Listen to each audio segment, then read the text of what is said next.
Aheri times, खेड्यातील बातमी शहरापर्यंत. रामनवमीच्या पावन पर्वानिमित्त हजरत टिपू सुलतान फाउंडेशन अहेरी यांच्या वतीने समाजातील बंधुभाव आणि ऐक्य दृढ करण्याच्या हेतूने हिंदू बांधवांसाठी शरबत वाटपाचा सुंदर उपक्रम आयोजित करण्यात आला होता.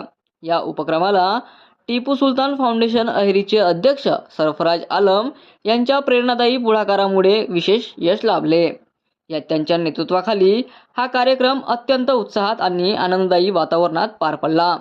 कार्यक्रमादरम्यान उपस्थित मान्यवरांमध्ये आकिब पठाण, उमेर, आवेश शेख, उजेर सय्यद, अरबाज पठाण, सोहेल शेख तसेच अनेक युवकांचा उत्स्फूर्त सहभाग लाभला. सर्वांनी मिळून सामाजिक सलोखा एकोप्याचा संदेश देत हा उपक्रम अधिक अर्थपूर्ण केला.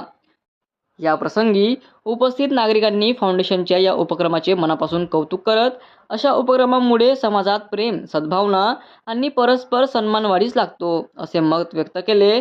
धर्म वेगळे असले तरी मानवता एकच आहे हा संदेश देणारा हा उपक्रम अहेरी शहरात आदर्श ठरला आहे.